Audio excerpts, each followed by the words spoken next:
capítulo 6, vamos ler a partir do verso 25.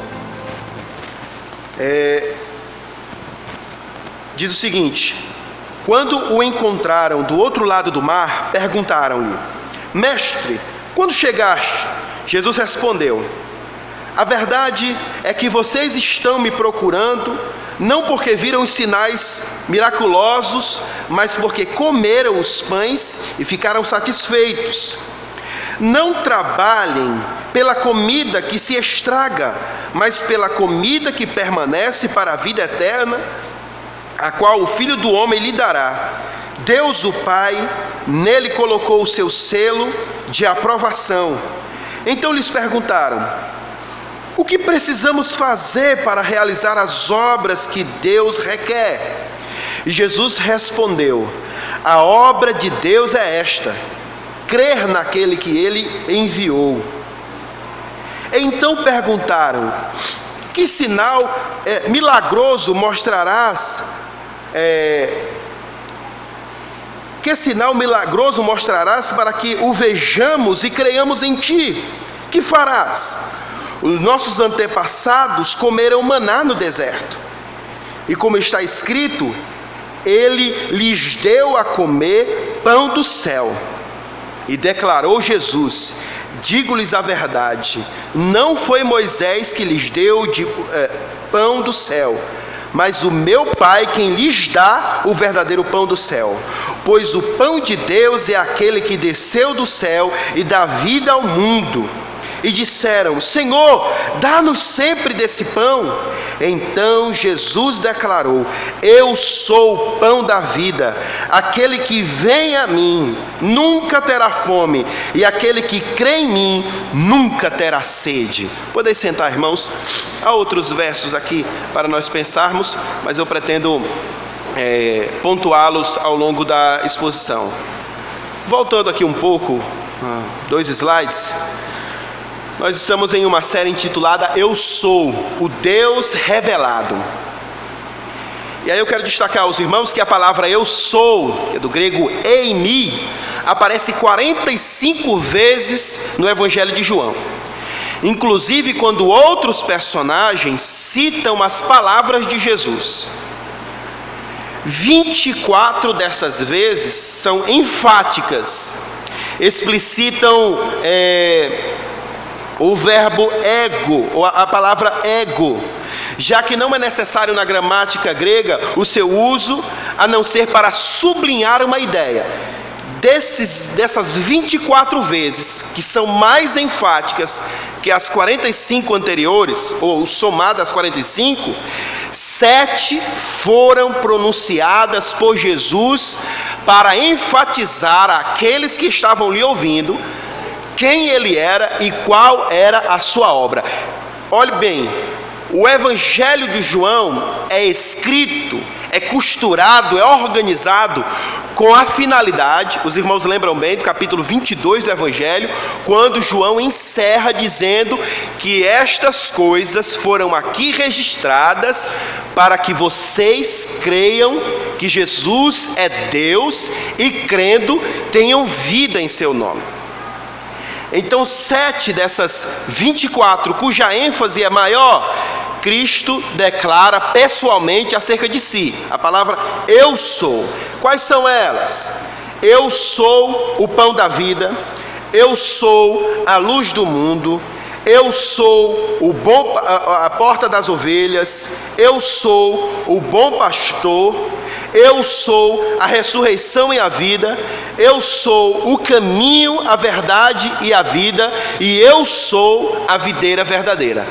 Na ocasião de hoje, eu quero apenas destacar com os irmãos a primeira dessas aparições, dessas declarações de Jesus. Nem sempre, irmãos, é fácil para nós reconhecer as verdadeiras necessidades. Vez por outra, confundimos aquilo que queremos com aquilo que precisamos. Vez por outra, nós desgastamos algumas expressões. Por exemplo, eu estou louco para comer um chocolate. eu desejo muito comer chocolate. Apenas desejo, a pessoa diz assim, eu necessito disso, como se fosse essencial para a subsistência da pessoa comer esse alimento ou aquele outro. Algumas frases são desgastadas, e eu estou apenas colocando aqui exemplos ínfimos.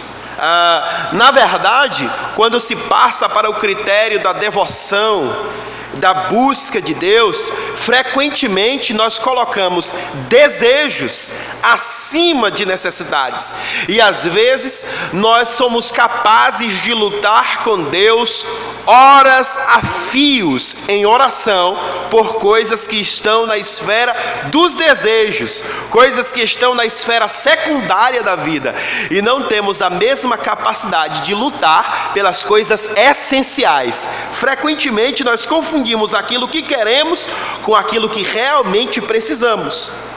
Jesus Cristo quer nos mostrar, por meio dessa realidade que Ele está apresentando ao núcleo de seguidores que estão ali no entorno de Jesus, Ele está querendo mostrar a eles o que realmente eles precisam, o que eles realmente necessitam, e Cristo se dispõe a satisfazer essa necessidade essencial do homem. Então, partindo do princípio, antes daquilo que nós lemos no verso 25 desse capítulo, o início do capítulo começa com Jesus partindo para outra margem do mar da Galileia, verso 1.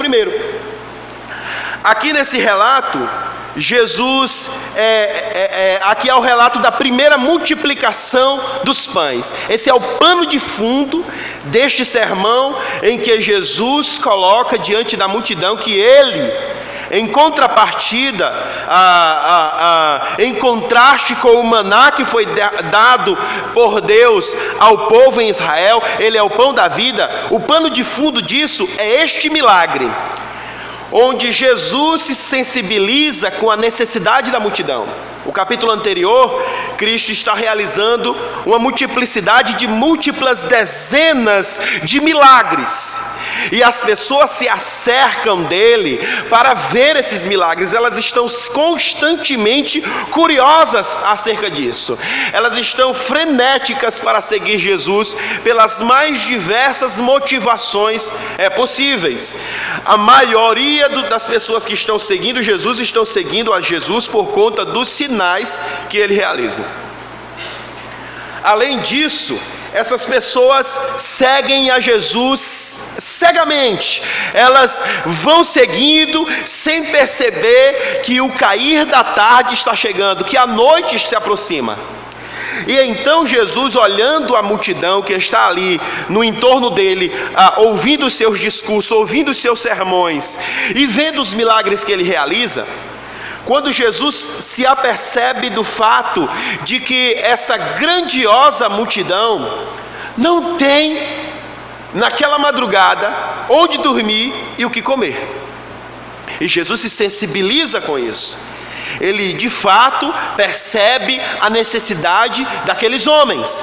Então ele chama os seus discípulos à parte e indaga a eles: onde, pois, conseguiremos comida para alimentar esses homens?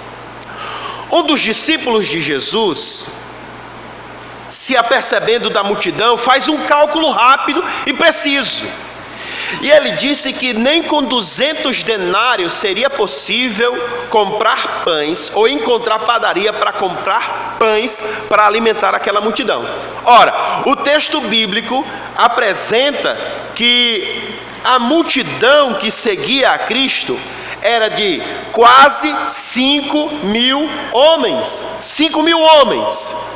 Observe bem que, pelos critérios adotados no primeiro século da era cristã, não se contava na multidão jovens, crianças ou mulheres. Era contado os chefes de família. Então, quando ele diz 5.000 homens, ele está sugerindo cerca de 5.000 chefes de família. Se nós levarmos em consideração que esses chefes de família estavam acercados de suas mulheres e de seus filhos, o número sobe entre 15 a 25.000 pessoas seguindo Jesus. Nem que essas pessoas se afastassem da Galileia e procurassem as vizinhanças mais próximas para procurar abrigo para passar a noite e comida para comer, não havia local suficiente para abrigar tanta gente naquelas localidades.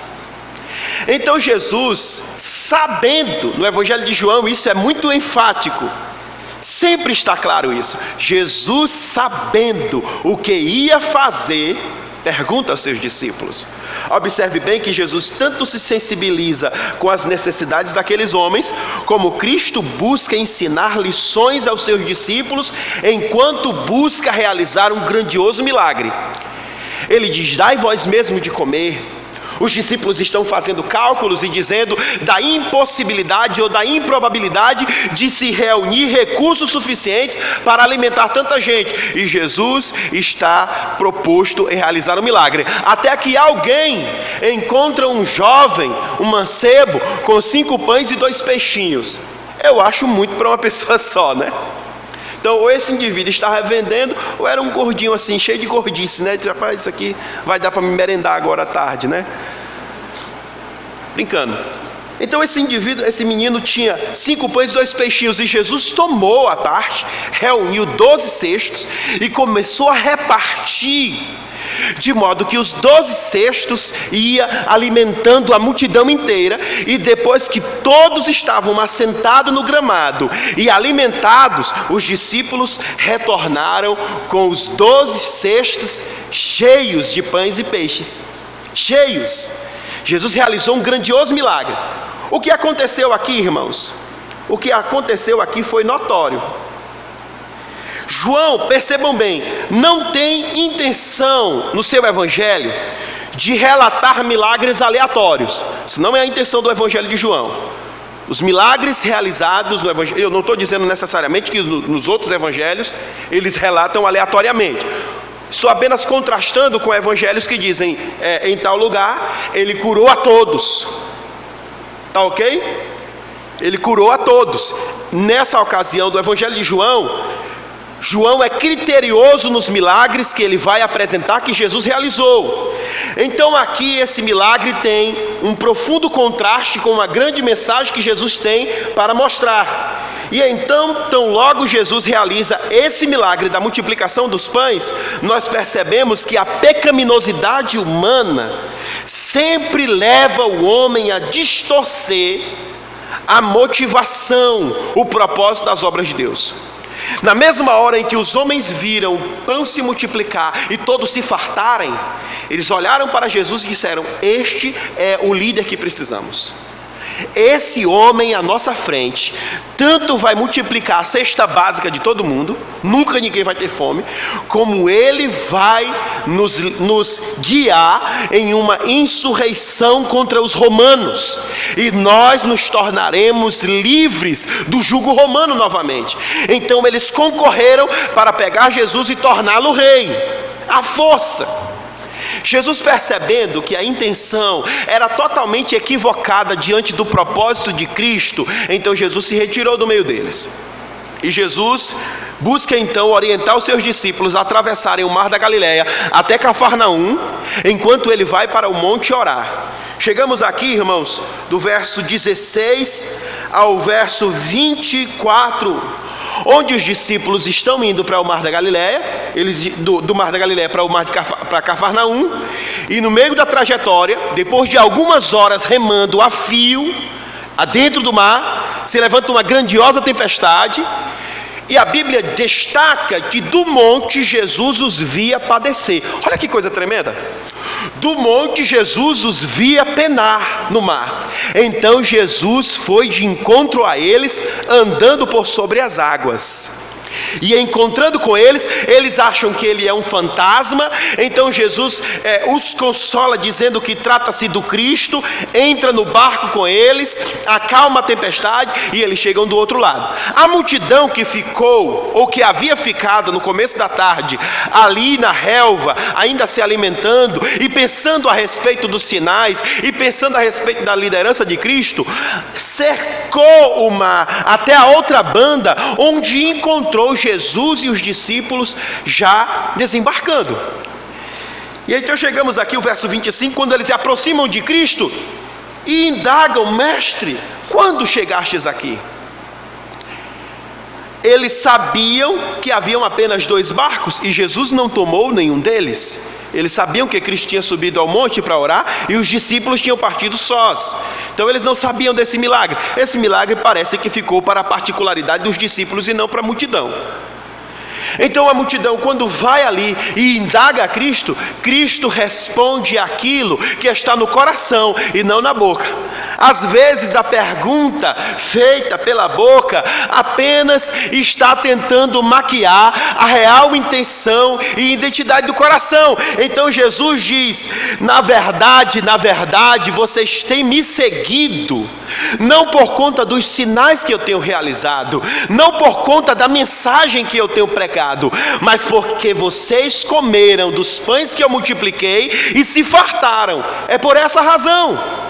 E então Jesus estabelece prioridades, exortando a multidão quanto à verdadeira motivação de seguir a Cristo. E então Jesus agora exorta a eles quanto à infinita dignidade em labutar por riquezas espirituais, em trabalhar arduamente por riquezas eternas.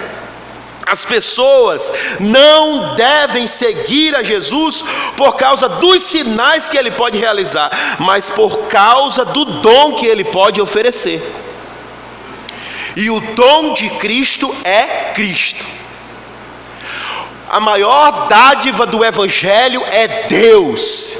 Aquilo que Cristo, para sublinhar a letra de uma canção, aquilo que Cristo oferece, Ele é. Então o dom mais sagrado da divindade é a divindade e não as suas bênçãos em particular. Essas são pequenos adereços, são pequenas setas que sinalizam para Deus. Dizia um velho adágio chinês que o sábio aponta para uma direção e o tolo se concentra no sinal de sua mão. Essa é a tolice da multidão. Enquanto os sinais de Cristo, a pregação de Cristo, o que Cristo faz, aponta para quem Ele é, as pessoas estão concentradas naquilo que Ele pode fazer e buscam a Cristo pelo que Ele pode fazer e não pelo que Ele é. E aqui Cristo os repreende por conta disso. Então a multidão, irmãos, começa a perseguir um sinal. Tão logo Jesus os exorta a não trabalhar pela comida que se estraga, mas pela comida que permanece para a vida eterna, a qual o Filho do Homem lhes dará. Ele diz: trabalhem pela comida que permanece para a vida eterna, que dá vida eterna, a qual eu darei a vocês. Labutem, guerreiem, trabalhem arduamente por isso. Então, enquanto eles estão dizendo isso, aquelas pessoas indagam a Jesus: o que é necessário fazer para se fazer as obras de Deus? E Cristo vai destacar que a obra de Deus é esta: crer naquele que Ele enviou. Eu sei, irmãos, que o cristianismo tem as suas complexidades. Tem. O cristianismo tem. Tudo está eivado de teologia, irmãos. Quanto mais você cava, mais tem o que se encontrar. Nunca ninguém pode se ufanar, se orgulhar de se achar o sabidão da teologia. Não tem. Porque tudo que nós pudermos, o máximo que conseguirmos alcançar de conhecimento da teologia e da palavra de Deus, irmãos, nós ainda não chegaremos à orla do seu manto. Ainda há muito mais de Deus para conhecer. Ainda há muito mais de Deus para se saber. É por isso que a Bíblia nos manda meditar de dia e de noite. Há muita coisa para meditar de dia e de noite na palavra de Deus. Há riquezas insondáveis aqui. Então, nessa complexidade, nós nos esquecemos de que o cristianismo também tem a sua simplicidade. De modo que você não precisa ser o melhor dos teólogos para ser um bom cristão. Basta você ser um bom teólogo. Um teólogo suficiente para olhar para Cristo e se derramar diante dele. E dizer, eu não posso fazer nada sem ele. Eu não sou nada sem ele. Eu dependo dele para tudo. Ele é meu tudo. Se você for um cristão simples o suficiente, um cristão não sofisticado o suficiente, para que seu único verbete seja esse: Cristo é tudo para mim, sem Ele nada, não há nada que eu possa chegar a me fazer, se achegar a Ele com mérito algum, eu não tenho mérito nenhum. Se você for capaz de reconhecer em Cristo os seus méritos, a sua grandeza, você estará realizando a obra de Deus, porque a obra de Deus é essa: crer no Senhor Jesus.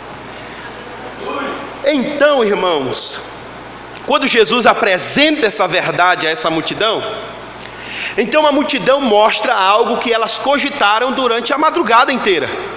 Talvez enquanto eles caminhavam para Cafarnaum, as pessoas que estavam ali, fartas do pão que comeram, as pessoas pensaram: esse de fato é um grandioso profeta. Não foi o que elas disseram? Elas disseram anteriormente, antes de Cristo se ausentar delas, por eles estar querendo fazer de Cristo seu rei. Eles estavam dizendo: este de fato é um grandioso profeta que Deus levantou. Por que eles estão dizendo isso? Eles estão dizendo isso por conta da profecia de Moisés. Eles estão linkando as obras de Cristo a Moisés. Eles estão ligando os pontos. Eles estão percebendo alguma similaridade em algo da antiga aliança e em Cristo. Eles estão percebendo algum cumprimento, alguma ligação, algum elo, algum nexo aqui. E eles estão dizendo: Moisés disse que após ele Deus levantaria um profeta maior do que ele. Será que é esse? Então vamos fazê-lo rei. Olha aí o pensamento equivocado. Ele de fato é o profeta que Deus levantaria, mas ele não veio para ser rei dos judeus contra os romanos. Ele veio para se mostrar-se o rei dos reis e o senhor dos senhores. Então, enquanto eles cogitavam sobre isso no caminho e se encontraram com Cristo, quando Cristo lhes respondeu que a obra de Deus era crer em Jesus, então eles perguntaram, verso 30: que sinais milagrosos mostrarás para que vejamos e creiamos em ti? Que farás? E eles colocam algo linkado a isso: os nossos antepassados comeram o maná no deserto, como está escrito, ele lhes deu o pão do céu. Então eles começam a linkar Jesus às obras de Moisés. Eles dizem: olha, os nossos antepassados comeram pão no deserto. Enquanto você realizou um milagre um único dia, uma única vez, multiplicando pães e peixes, Moisés, na percepção dele, Moisés deu aos nossos antepassados por 40 anos pão. Por 40 anos Moisés deu alimento aos nossos antepassados, deu a eles de comer o pão do céu. E então Jesus começa a corrigir a percepção deles. Há algumas verdades, sim, mas há algumas falhas aqui. Eles comparam os milagres da multiplicação dos pães com o milagre da providência do maná. Eles pedem um sinal, dizendo: que sinal o Senhor nos mostrará para que creiamos em ti? Ora, Cristo já realizou um grande sinal. É óbvio que Cristo pretende realizar um grandiosíssimo sinal, do qual os homens não estão imaginando. Os homens estão esperando, sei lá, fogo cair do céu, ele destruir os romanos com o sopro de sua boca. Eles estão esperando algo assim estrondoso. Cristo está para realizar um grande sinal no Calvário. Este sinal marcará a história da humanidade. Este é o sinal, mas os homens não estão pensando nesse sinal. Então Cristo diz que quem deu o maná não foi Moisés, foi Deus. E irmãos, essa falha no meio do povo, e essa não é uma falha antiga, mas é uma falha atual, é uma falha que muitos cometem, ao de linkar o sinal ao canal. As pessoas parecem às vezes glorificar o canal pelo sinal, pela providência. Irmãos, é aquilo que Paulo falou na segunda epístola dele aos Coríntios, capítulo 4. Que nós temos esse tesouro em vasos de barro, para que a excelência do poder seja de Deus e não do homem. Irmãos, chega a ser uma anomalia você chegar em um museu onde se encontram belíssimos quadros antigos da Renascença, com molduras belíssimas ou esculturas, e você chegar ali diante de uma grande pintura de um grande pintor de séculos atrás, e você ficar horas e horas admirando a moldura. Rapaz, mas que moldura magnífica! Rapaz, quem fez essa moldura? Quem esculpiu isso na madeira? Quem talhou isso aqui é um gênio. É uma anomalia. A arte está na pintura. Da mesma sorte, irmãos, é uma anomalia, é algo inaceitável você chegar diante de uma mesa farta. Está ali os melhores alimentos feitos, a melhor comida, o melhor manjar, está tudo farto, bonito, bem selecionado, bem organizado. O cozinheiro, o chefe, preparou com muita dedicação, com muita destreza, reunindo ali anos de experiência de culinária, e ele colocou a mesa farta, e as pessoas se detêm nos talheres. Rapaz, mas esse talher está incrível. Esse prato está magnífico. Assim, irmãos, não cabe a nós estarmos adorando os canais de Deus. Nós precisamos, diante de todas as manifestações de Deus, por meio dos seus canais, glorificar a Deus por essa providência, porque todos os homens são falhos, sem Deus, nada.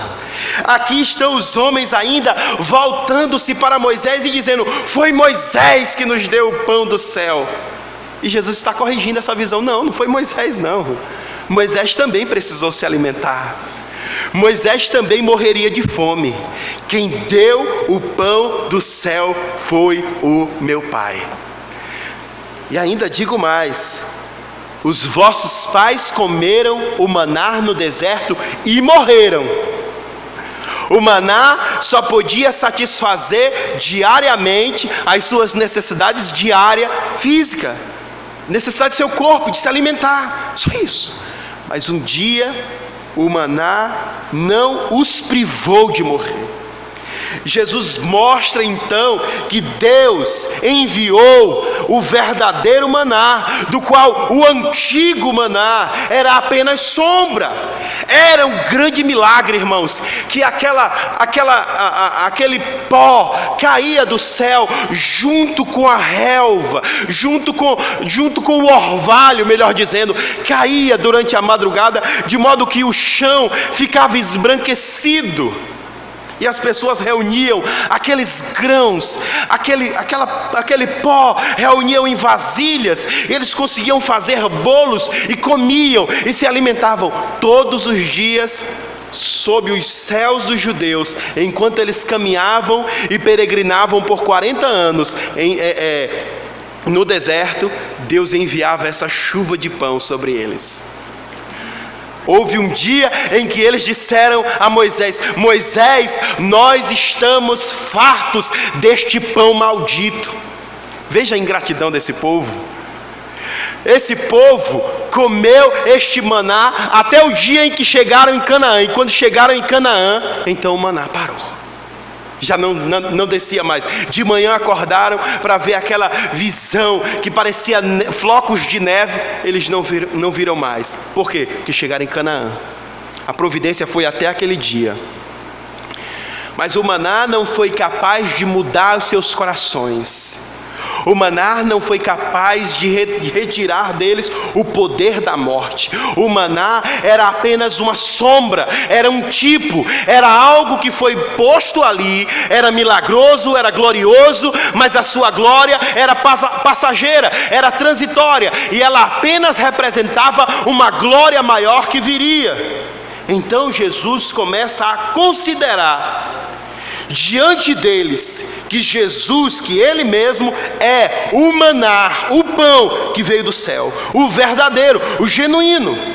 O maná caía suave junto ao orvalho da madrugada, e Jesus está dizendo: eu sou o pão da vida que desceu do céu. Ele está querendo dizer: eu sou o verbo que se encarnou. E tal como o maná que descia suave na madrugada junto ao orvalho, e que banhava o chão e que alimentava os homens, da mesma sorte, suavemente, o verbo encarnou em uma virgem, foi concebido, foi deitado em uma manjedoura, ali suavemente na madrugada, onde habitavam os homens que moravam na região da sombra e da morte, aonde estavam os homens ocultos em escravidão de pecado. Deus envia o seu alimento sagrado para alimentar o homem em sua real necessidade, Cristo Jesus. Então Jesus apresenta-se ao seu povo como o verdadeiro alimento. Quais são as lições que Jesus está apresentando aqui? Em contraste, ele está mostrando ao seu povo que Israel comia diariamente o maná que Deus enviava, até que chegasse em Canaã. Mas a partir de agora, da nova aliança, Jesus é o alimento essencial dos santos no deserto dessa vida até a eternidade. Enquanto o maná teve um limite, foi quando eles chegaram em Canaã, o povo de Deus se alimentará de Cristo até a eternidade, e dele sempre estará se fartando, se alimentando eternamente. Outra lição é que o maná caía no deserto e supria as necessidades físicas dos judeus. É o alimento espiritual do seu povo. Jesus, portanto, é o alimento espiritual do seu povo. Enquanto o maná só satisfazia o estômago, o corpo, dando aos homens substância para continuar vivendo, Cristo é o alimento espiritual do qual fora dele não há vida, fora dele não há subsistência. Não há como alguém se dizer vivo quando não tem Cristo como seu alimento sólido diário. Não há como alguém dizer que está vivo. Ele pode estar vegetando, ele pode estar como um morto-vivo, como um zumbi, mas vida de fato só tem aquele que se alimenta de Cristo. É isso que ele veio oferecer, proporcionar vida por meio dele. Eu sou o pão. Por que pão, irmãos? Eu nunca pensou? Ele podia ter dito um alimento assim, sei lá, mais sofisticado, né? Para o cearense assim: eu sou a panelada da vida, tapioca da vida. Eu adoro cuscuz, eu sou o cuscuz da vida. Se ele dissesse isso, eu já estava me esperneando. Ai meu Deus, cuscuz, eu adoro cuscuz. Cuscuz é bom com tudo, irmão. Cuscuz é bom até com cuscuz. Se Jesus dissesse: eu sou o cuscuz, mas por que o pão? Porque o cuscuz tem aqui, ele é próprio do cearense. Mas se você vai, sei lá, para a Europa, eu acho que eu seria um cearense muito triste morando na Europa se lá não tivesse cuscuz. Meu Deus do céu. Talvez não é nativo de lá, mas o pão, onde não tem pão? Onde o pão não é próprio? Que alimento mais universal? Cristo usou o maior símbolo do alimento. Ele está na casa do rico e do pobre. Por mais sofisticado que seja o almoço do homem mais rico, de manhã é bem capaz de vez por outra ele estar comendo um pãozinho. À tarde está o indivíduo mais pobre, que talvez não tenha o que comer meio-dia ou de noite, mas de manhã ele ainda tinha uns centavos e ele tem aquele francesinho ali para comer. Está na casa do rico e do pobre. Está na casa de todos os povos. as suas particularidades, as suas peculiaridades. Por exemplo, o pão do judeu era um bolachão, parecia um prato, que era partido à mão, assim, partia-se à mão, distribuía, eles molhavam em um caldo de carne, comiam. A gente não, a gente abre aqui com a faca, passa a manteiga, essas coisas. Diferente, mas é pão. As propriedades são quase as mesmas. A maneira de ser feita é quase a mesma. Um alimento universal. O maná era próprio dos judeus. Então Cristo atualizou essa informação. O que para os judeus era um pão, que se tornava um bolo, que se tornava outras comidas, mas era como se fosse um pão também. Eles faziam pão com maná. Então Cristo diz: eu sou o pão, porque Ele quer não ser entregue para os judeus, mas para todo aquele que nele crê. Todo aquele que nele crê o recebe como quem Ele é: pão, alimento da alma. Enquanto o maná atendia às necessidades básicas, físicas do judeu, o pão vivo atende à mais profunda necessidade espiritual do homem. A mais profunda necessidade. Observe bem, irmãos, que o que é mais enfático no Evangelho de João é vida. A palavra que mais vai, uma das palavras que mais vai se repetir é vida. Esse é o propósito de Deus na redenção. Redenção aqui, salvação, é vida. Eu vim para que tenham vida e a tenham em abundância. Quando ele vai tratar daqueles que estão no pecado, ele os trata como quem estão mortos. Aquele que não crê em Cristo, o que é que ele diz? Ele diz: se não crerdes em quem de fato eu sou, morrereis em vossos pecados. Ele os considera mortos. Ele considera que aquele que percebe Cristo como o que Cristo é, esse de fato foi dado por Deus a Cristo. Isso é evidente que há homens que olharão para Cristo como tudo, menos como o que Cristo é. Hoje mesmo, na escola onde eu estava trabalhando, eu notei várias fotos de vários filósofos e pensadores, cada um com uma frase interessante. Eram ativistas, eram filósofos, eram libertários, era isso, várias. E lá no meio daquele monte de gente estava Cristo e alguma frase bonita, algum verso bonito que Cristo declarou. E eu disse: meu Deus, quanta ilusão! Cristo não é um filósofo. Cristo não é para estar entre esses homens, porque ao contrário desses homens que estavam buscando, supondo aonde estaria a verdade, Cristo está dizendo: eu sou a verdade. Enquanto esses homens estavam supondo onde alguém encontraria satisfação e vida, Cristo está dizendo: eu sou vida. Enquanto esses homens morreram, alguns deles na cegueira do seu pecado, Cristo nunca pecou. Ele é a vida é a luz dos homens, e as trevas não prevalecem sobre a luz. Ele é a vida. Então Cristo não é para estar entre os filósofos, Ele não é o mestre do amor, Ele não é o mestre dos mestres, não, irmãos, Ele é Deus. Tudo que nós vimos aqui, de mais grandioso que seja, é apenas fagulhas, setas que apontam para Ele, mas nada se compara a Ele. Ele é soberano, Ele é supremo, Ele é eterno, Ele é grandioso, Ele é Deus. Então, as necessidades que o pão vivo supre são as mais profundas, aquelas que a filosofia não satisfará, a religiosidade não satisfará, a riqueza não satisfará, os prazeres não satisfará. Você já notou isso? Já notou uma pessoa muito rica, ela não está satisfeita com a riqueza que tem, né? Perguntaram a um dos homens mais ricos do mundo: quanto é necessário para que um homem se sinta de fato rico? Ele é um dos homens mais ricos do mundo, e ele disse: sempre 1 centavo a mais. Ele ainda não estava satisfeito com o que tinha. Alguém acha que está nos prazeres e vai buscando incessantemente de prazer em prazer até o seu corpo definhar, e em sua velhice descobre que a sua vida está se esvaindo como espuma e que ele não fez nada de útil com ela. Alguém está achando que a verdadeira felicidade, que a verdadeira satisfação está nos bens que pode possuir, e quanto mais possui, mais quer possuir. Aonde está a satisfação? Agostinho dizia: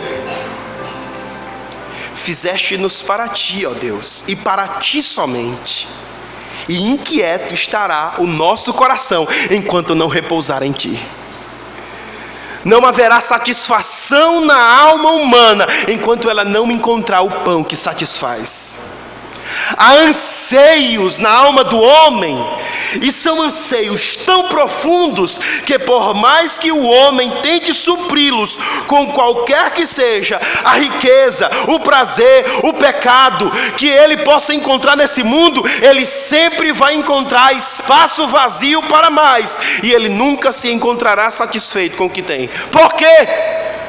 Porque o vazio é do tamanho da eternidade, é do tamanho do único alimento que pode satisfazer: Cristo.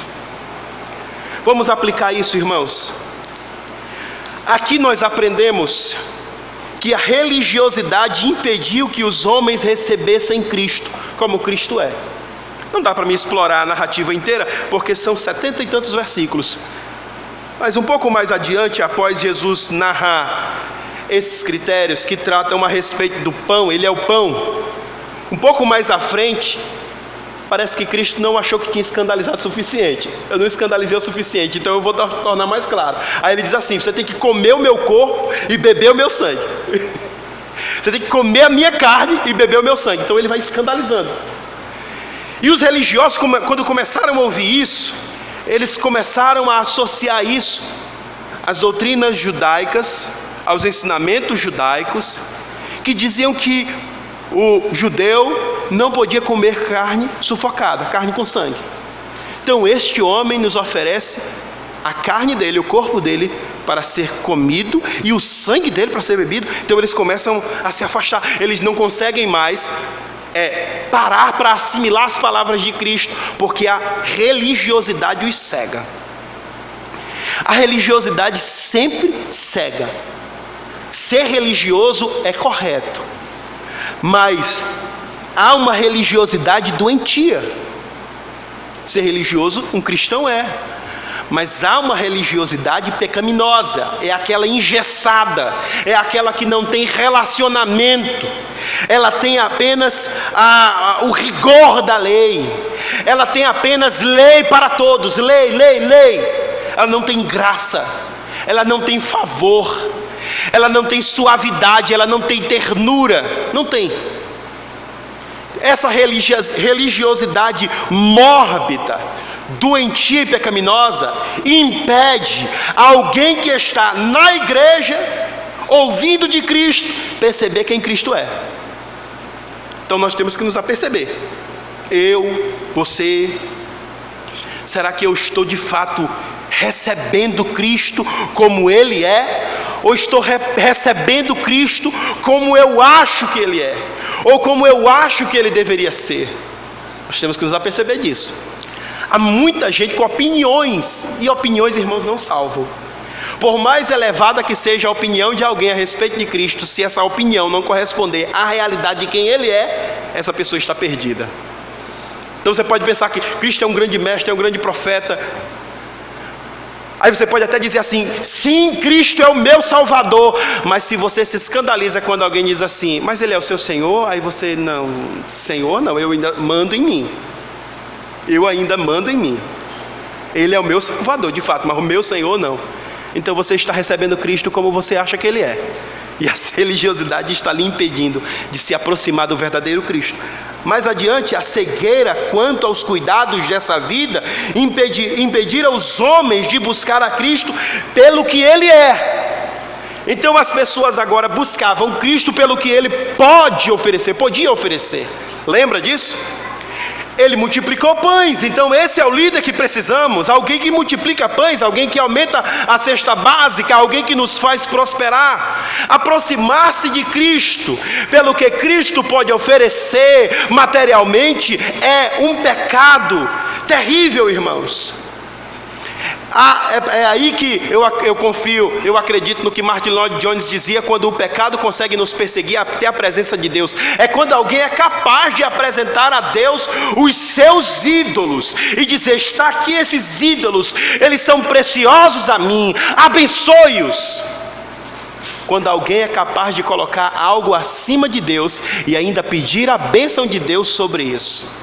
Então, quando a cegueira quanto aos cuidados dessa vida pode impedir alguém de amar a Cristo pelo que Cristo pode oferecer e não pelo que Cristo é, aí a cegueira nos tomou completamente. Precisamos nos alertar para isso. Em terceiro lugar, Cristo deve ser o maná diário a ser buscado diariamente. Eu fui redundante aqui. Cristo deve ser o maná a ser buscado diariamente. Você já descobriu alguém, você já pensou que coisa ilógica? Alguém chegar para você e dizer assim: rapaz, eu preciso de um sal de frutas, alguma coisa, eu estou empachado. Você comeu muito, comi muita carne, muito churrasco. Foi mesmo quando ontem? Não, na Copa passada. E de lá para cá eu estou sem comer, eu estou farto daquele churrasco. Não existe isso. Você pode estar farto do que você comeu noite passada, não do que você comeu ano passado, meses atrás. Isso posto porque você precisa se alimentar todos os dias. Você consegue viver sem uma pessoa amada, você consegue viver sem coisas que você amava, mas você não consegue viver sem comer, sem respirar e sem beber. Então, quando Cristo diz eu sou pão, Ele está querendo dizer ao seu povo que deve ser buscado e deve ser a nutrição e a busca do seu povo diária. Observe uma lição que nós podemos tentar contextualizar e aplicar. O maná descia todas as noites, era colhido pela manhã, mas as pessoas assim mais, com olho gordo, podia encher várias vasilhames para a semana. Talvez não confiando na providência de Deus, enchiam vários vasilhames. No outro dia, quando olhava, aquele maná que estava guardado estava podre, não servia mais. Era necessário colher toda manhã. Eu não estou dizendo que aquilo que você recebeu de Cristo hoje não serve para amanhã, mas eu estou querendo alertar que nós precisamos nos alimentar de Cristo todos os dias. O Evangelho não é só para o pecador, irmãos, só para o pecador que não encontrou Jesus. O Evangelho é para todo pecador, inclusive aqueles que são pecadores redimidos, pecadores salvos. Quantos pecadores estão aqui que precisam de Jesus Cristo? Amém. Então precisamos nos alimentar dele diariamente. Aquilo que talvez esteja lhe impedindo de orar, aquilo que talvez esteja impedindo você de ter um crescimento sadio, saudável, talvez seja uma alimentação inadequada, talvez esteja lhe faltando no alimento diário um pouco de Cristo, um pouco do seu Evangelho, para nutrir a sua alma e fortalecer o seu espírito. Você precisa se alimentar de Cristo todos os dias. Quarto, aquele que de Cristo se alimenta tem verdadeira vida, qualidade de vida, vida abundante. Essa é de fato a qualidade de vida. Observe bem que eu falei para os irmãos que no Evangelho de João a palavra vida se repete. Ela é repetitiva, várias vezes, pode marcar aí, vida, vida, vida, vida. E aqui há palavras gregas para vida, e aqui há pelo menos duas que eu conheço, é bios e zoe. Isso foi já falado aqui pelo pastor Cristiano. Bios e zoe. Bios é a vida biológica, zoe é a vida de Deus. Quando diz que Ele veio para nos dar vida, Ele não está dizendo dar vida biológica, porque essa Deus já nos deu. O fato de estarmos biologicamente vivos não quer dizer que estamos espiritualmente vivos. Vida e morte na Bíblia são, antes de serem conceitos biológicos, científicos, são conceitos teológicos e espirituais. Vida e morte na Bíblia são conceitos prioritariamente teológicos e espirituais. Então, quando ele fala de estar morto, ele fala de um estado deplorável de pecado que torna o homem incapaz de responder por si só a Deus. E quando fala de estar vivo, fala de uma obra enxertada pelo Espírito de Deus na alma morta espiritualmente, dando a ela um novo sabor, uma nova inclinação, uma nova motivação, uma nova fome por Deus. Então ninguém está no pecado buscando a Deus, estão fugindo de Deus. Quando o homem é encontrado, há novas disposições no seu coração, porque ele foi vivificado pelo poder do Espírito Santo. Então Cristo, aquele que de Cristo se alimenta da real qualidade de vida, da vida abundante. Em último lugar, aquele que de Cristo se alimenta viverá eternamente. Aqui já não temos mais o poder da morte sobre nós.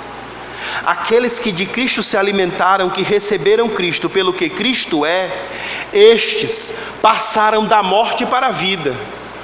O que não quer dizer que biologicamente essas pessoas não morrerão, mas o que quer dizer definitivamente e que a morte biológica, a morte física, é apenas uma antessala e uma passagem para a genuína vida que se desemboca na eternidade. Aqueles que de Cristo receberam e de Cristo se alimentaram, receberam em si o selo da vida eterna e nunca morrerão eternamente. Eles despertarão do sono da morte, eles despertarão, louvarão a Deus e estarão em sua presença eternamente, meus queridos. Então, para fechar esse capítulo, que em nós, irmãos, haja a mesma disposição de Pedro. Quando as pessoas ouviram o discurso de Jesus e o consideraram muito pesado, as pessoas começaram a se afastar. E Jesus olhou para os discípulos e disse: vocês querem ir também? Deixa, pegue o rumo. Mas Pedro respondeu: para quem iremos nós? Só tu tens as palavras de vida eterna, e nós temos visto e temos crido que tu és o enviado de Deus. Que haja em nós, irmãos, a mesma resposta de Pedro nessa noite: eu não sairei daqui sem receber um pouco mais de tua presença em minha alma. E que Deus em Cristo os abençoe em nome de Jesus. Amém.